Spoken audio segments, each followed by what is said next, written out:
महाराज जी श्री हरिवंश। महाराज जी आपके चरणों में कोटि कोटि प्रणाम। महाराज जी मेरे मन में एक सवाल था कि बिना गुरु बनाए मोक्ष को पाना संभव नहीं है। मैंने बचपन में एक गुरु बनाए थे, मेरी शादी हो गई है, मेरी पत्नी के गुरु नहीं है। मैंने जो गुरु बनाए थे वो अभी नहीं रहे। अब हम दोनों दोबारा नए गुरु बनाए या क्या करें, आप मार्गदर्शन करें। हमें लगता है कि गुरु बनाने बिगाड़ने वाली चीज तो है नहीं बात मानने वाली चीज है। आप बात मान लो। अभी क्या कहा कि हमें लगता है कि अगर हम भगवान के आश्रित होकर राधा राधा कहे तो बात बन जाएगी। अगर ये बात मान लो तो हो गया ना गुरु मंत्र। और बात न मानो तो कान फुका, ऐसे भी थोड़ी कल्याण हो जाएगा। बात मान लो। सब रूपों में गुरुदेव है, अखंड मंडलाकारम व्याप्ता में चराचरम। बस बात मान लो, हो गया बात। बनाना और बिगाड़ना थोड़ी होता है, मानना होता है। माने का संबंध है, ना मानो तो चाहे जितनी बार, चाहे जिस महापुरुष के पास जाओ, बात बनेगी नहीं। मान लिया तो एक वचन से काम हो जाएगा। सैकड़ों लोग ऐसे मिलते हैं कि हमने अपने ऐसे ऐसे आचरण छोड़ दिए और हम चल रहे हैं। जिनको हम पहली बार देख रहे हैं वो वर्षों से साधना में लगे और हम देख रहे हैं पहली बार, और वो रो के कह रहे हैं कि हम कैसे बताएं हमारा जीवन कैसे परिवर्तित हो गया। तो हमने थोड़ी किया है, उन्होंने बात मान ली, उनका परिवर्तन हो गया। आप मान लो। हमारे मानने से थोड़ी कि आप हमारे शिष्य हो, आपके मानने से है। आप हमारी बात मान लें। हमारे हृदय में जो विराजमान नाम है वो हम बार बार चिल्ला चिल्ला के कहते हैं कि भाई हम तो वृंदावन वासी, राधा उपासी, राधा राधा रटते, राधा वल्लभ सी हरिवंश रटते। आप देख लो। अब आप पकड़ लो कि हमें देखना क्या, जो बोले वही पकड़ लिया, काम बन गया, आगे निकल गए। अब ऐसे है कि वो कंठी बंध जाए तिलक तो चाहे जब बंधवा ले, उसके बनवाने से कोई बात नहीं है। बात न मानो तो चाहे जितनी बार कंठी बदल लो, चाहे जितने गुरु बदल लो, क्या काम बनना है क्या? और काम बनना है तो एक बात मान ली कि गुरु के मुख से तो निकल रहा है राधा। अब जीवन का परम धन हमारा राधा राधा राधा। सब साधना आपके सामने आ जाएगी। ये अध्यात्म मार्ग, ये ज्ञान मार्ग, ये प्रेम मार्ग, सब प्रकाशित हो जाएंगे। चल दो बस बात मान के। क्यों? अगर आपको ऐसे है कि व्यवहार वाली, तो कभी कंठी ले आओ, छुआ ले लो, बांध लो, हो गया। पर इससे कल्याण वो मार्ग का जो वो बात मानने से, नाम जप करने से होगा। तो हमें तो लगता है किसी संत से कहने की जरूरत नहीं, चिल्लाते ही रहते हैं। अपने आराध्य देव का नाम तो गाते ही रहते हैं। भैया राम राम भजो, कृष्ण कृष्ण भजो, शिव शिव भजो, राधा राधा भजो। पकड़ लो उनसे बस। राम राम, हाँ पकड़ लिया, हमें पसंद है राम, पकड़ लिया। वहां उनके मुख से सुना, वो मान लिया, हो गया। अब उनके चरणों का जो नाम प्रिय लगे उनके मुख से निकलेगा कोई ना कोई। आप सच्ची भावना से आओ कि अगर इनके मुख से ये नाम निकल जाए, पकड़ ले, तो आप देखना वो निकल जाएगा। और आप पकड़ लो, हो गया काम।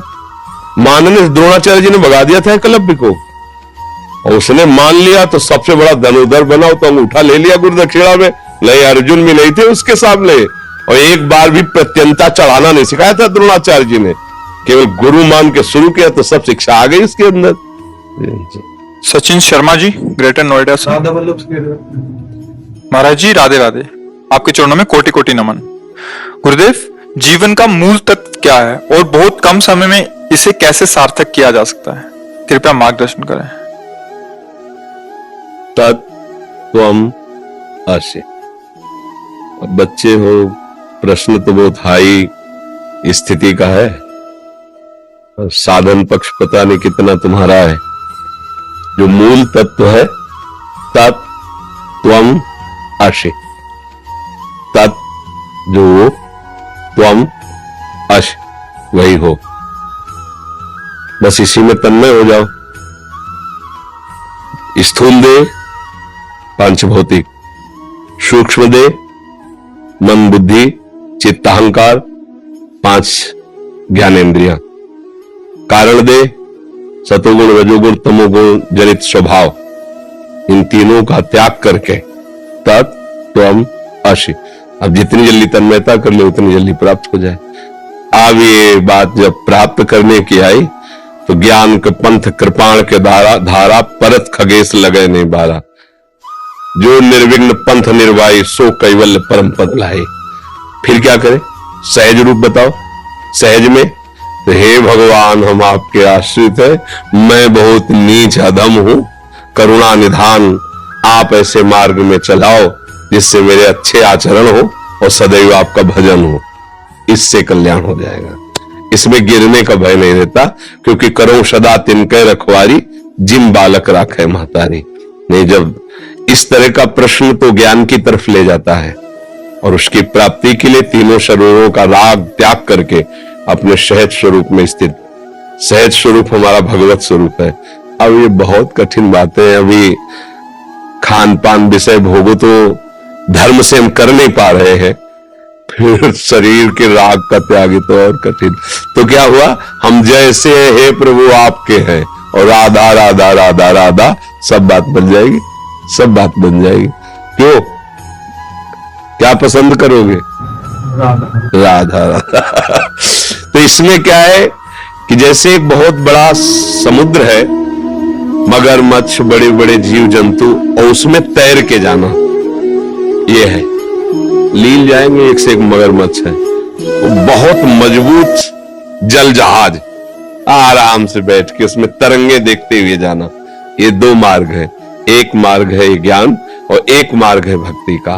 भगवान के आश्रित होकर उनको पुकारते हुए, सारे कर्म उनकी आज्ञा से करते हुए, उनको समर्पित करते, वो परम धाम को प्राप्त हो जाता है। ये है नौका पे चढ़ के चलना, और वो है तैर के चलना। अब देख ले, भुजाओं में दम हो तो कूदे, अपने को बचाए और बचा के निकल जाए। कोई बिरला ही निकल पाता है। और ये नौका ये ऐसा है कि अधम, जिनके आचरणों को अगर कहा जाए तो बड़ा ही, वो भी परम पद के अधिकारी हो गए, वो भी भगवान को प्राप्त हो गए आश्रय लेकर। और नाम भगवान कह रहे, अपिचित सुदुराचारो भजते माम अनन्य भाग। तो मुझे तो यही लगा कि जीवन का सार यही कि भगवान के आश्रित हो जाए और खूब नाम जप करे, राधा राधा, गंदा भोजन, गंदे आचरण, गंदे लोगों से अपने को बचाए, और माता पिता परिवार सबकी सेवा करे और नाम जप करे, भगवान कृपा कर देंगे। क्यों, ये सही रहेगा? अरे उधर की बात को तो फिर उसमें कसौटी लगती है कि आप अधिकारी हो कि नहीं। तो सही बात, जब कसौटी लगेगी ना, तो सोना निकलेगा नहीं, केवल मिलावट ही मिलावट समझ में आएगी कि लग रहा था सोना और निकला सब पीतल ही। क्योंकि अपने लोगों की स्थिति न धर्म में है, न पवित्रता में है, न जितेंद्रियता है, न उस कोटि का तप है जिससे हम शुद्ध ज्ञान को समझ पाए। तो एक ही बात, हम जैसे हैं प्रभु के हैं, और राधा राधा राधा राधा राधा। मुझे लगता है ये सहज मार्ग है जिसमें भगवत प्राप्ति हो जाती है। दलजीत सिंह जी गुड़गांव से। वाहेगुरु जी, राधे राधे। प्रभु जी, आपके श्री चरणों में कोटि कोटि दंडवत प्रणाम। गुरु ग्रंथ साहिब जी ने संत व महापुरुषों को बहुत ही आदर सत्कार से निवाजा है। इसी से प्रेरित होकर सौभाग्य से आपके द्वारा कहे वचनों को सुनकर ऐसा महसूस हुआ जैसे कि आप गुरुवाणी को ही सरल भाषा में समझा रहे हैं। आपके द्वारा नाम सिमरन की विधि अथवा उसके गुणों का व्याख्यान करना मुझ जैसे कलयुगी जीव को सात्विक बल प्रदान कर रहा है। संत द्वार पर प्रभु ने लाकर खड़ा किया है, तो यहाँ से खाली हाथ नहीं लौटना चाहता। आपके श्री चरणों में हाथ जोड़कर प्रार्थना है कि मन, बुद्धि व अंतःकरण की कमजोरियों से बचा रहूं। अतः जो भी मार्ग इस जीवन के बचे हुए हैं, उस वहां से बची हुई हैं, प्रभु के सिमरन में निकले वो, और इसी मार्ग पर चलते रहने का आशीर्वाद प्रदान करें। वो तो आशीर्वाद है, भगवान ने मनुष्य शरीर दिया, और सबसे बड़ी बात गुरुवाणी का आश्रय दिया। जिसने गुरुवाणी का आश्रय लिया और गुरुवाणी का मनन किया, उसमें कोई भी सद्गुण की कमी नहीं रह जाती। जो मन बुद्धि हमारे संसार की तरफ आसक्त हो रहे हैं, उसका कारण है हम कहीं न कहीं गुरुवाणी का जो आदेश है उसका उल्लंघन करते हैं। अगर उल्लंघन न करें तो गुरुवाणी में इतनी सामर्थ्य है कि उसका जब मनन करोगे तो मन बुद्धि में इतनी पवित्रता आ जाएगी कि वो नाम को छोड़कर फिर अन्यत्र कहीं जाएंगे भी नहीं। हमारी थोड़ी प्रमाद स्थिति हो जाती है। प्रमाद स्थिति, जो नहीं करना चाहिए उसमें सुख बुद्धि, जो नहीं करना चाहिए उसमें सुख बुद्धि। अब जैसे शरीर की अवस्था ऐसी है, पर मन की वही अवस्था होती है जो उसने पूर्व से अभ्यास किया है। अब हमको बहुत सावधानी के द्वारा, वो बार बार हम कहते जब आप लोग पधारते हैं तो एक महामहिम बच्चन उच्चारण करते हैं, वाहेगुरु का खालसा वाहेगुरु की फतेह। हमें बहुत अच्छा लगता है, क्योंकि वाहेगुरु का खालसा का तात्पर्य है कि जो गुरुदेव है, जो गुरु है, वो परम ईश्वर है।